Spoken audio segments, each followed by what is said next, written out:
En fait, je voulais parler d'une situation un peu qui prévaut à la- à l'hôpital Kremlin-Bicentre. Euh, Il y a un ami, un frère à moi qui a fait l'AVC et qui est traité là-bas depuis un an. Euh, les médecins ont fait ce qu'il fallait. Mais ensuite, depuis 6 mois, il devait être introduit dans une maison de rééducation. Et donc, jusqu'à ce jour, ils n'ont pas pu trouver une maison parce qu'aucune maison ne veut l'accueillir, compte tenu du fait qu'il avait une aide d'État. Et donc, on l'a maintenu là-bas. L'hôpital a fait pression sur sa famille pour venir le- l'enlever. La famille n'ayant pas euh, les moyens nécessaires pour accueillir un handicapé, étant donné qu'il avait besoin de la rééducation. Donc, de ce fait, ce monsieur qui euh, n'a en réalité pas...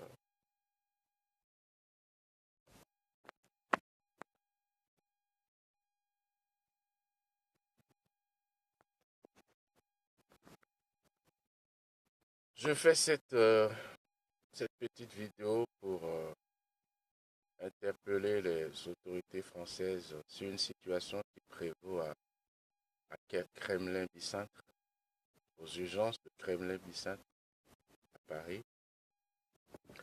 J'ai un ami, un frère à moi qui est ici en France depuis 5 ans.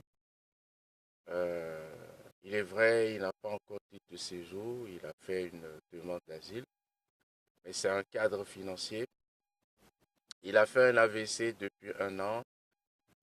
Donc depuis, il est traité à l'hôpital Kremlin-Bicêtre. Donc depuis 6 mois, il doit être introduit dans une maison de rééducation.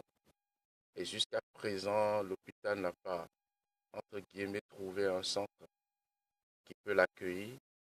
Et cela, c'est surtout à cause du fait qu'il n'a pas de papier, bien qu'il ait reçu une aide de l'État. Et donc, depuis plusieurs mois, l'hôpital, les responsables de l'hôpital mettent la pression sur sa famille pour venir le chercher à l'hôpital, alors qu'on sait très bien que après l'AVC, il faut la rééducation. Il est pour l'instant paralysé d'une main et d'un pied, d'un côté. Et donc, ils font la pression sur la famille, le menaçant de le mettre dehors. Et la semaine dernière, ils l'ont déposé au 115. Et c'est quand les gens de 115 ont réalisé que c'était une personne handicapée qui sont, ils l'ont ramené encore aux urgences de Kremlin-Bicêtre. Et depuis 4 jours, ce frère, ce monsieur, cet ami est aux urgences de Kremlin-Bicêtre. Ça faisait plus de 3 jours qu'il n'a pas pris une douche. Il était complètement trempé de sueur. Hier, j'ai dû insister pour demander une douche, pour l'aider à prendre une douche et changer ses vêtements. J'ai cherché à parler à un responsable, personne ne voulait me parler dans l'hôpital. Finalement, j'ai réussi à échanger avec une infirmière qui me dit oui, son cas, c'est un cas social, que c'est entre la direction et l'assistance sociale. Et je fais cette vidéo pour interpeller les autorités françaises parce que je sais qu'en France, la politique que les autorités françaises font est de euh, tout faire pour que tous les résidents, tous ceux qui sont sur le sol français, aient accès aux soins. Ça, tout le monde le sait. Et je suis sûr que si les autorités apprennent ce qui se passe aux urgences de Kremlin-Bicêtre, ce que j'appelle comme une maltraitance à la personne humaine, c'est inadmissible qu'on laisse une personne sur un brancard depuis 3 ou 4 jours. Une personne qui, à la suite de tout ce qu'il a vécu, a eu un AVC et se bat contre la vie et la mort. quelqu'un qui a été cadre de sa société, quelqu'un qui est un cadre financier et qui se retrouve non seulement limité dans ses mouvements et ensuite abandonné parce qu'on prétend qu'il n'y a pas de maison de rééducation ici en France pour accueillir ce monsieur. Et c'est inhumain. Je n'ai pas, ça fait longtemps que j'ai coulé les larmes dans ma vie, mais ce matin, depuis hier, je n'ai pas résisté. Ça fait longtemps, je ne coule jamais de larmes, à part quand j'adore mon Dieu, mais je n'ai pas pu, en pensant aux conditions de ce frère, couler quelques larmes. Et j'interpelle les autorités sur ces situations qui prévaut aux urgences de Kremlin-Bicêtre. C'est inadmissible.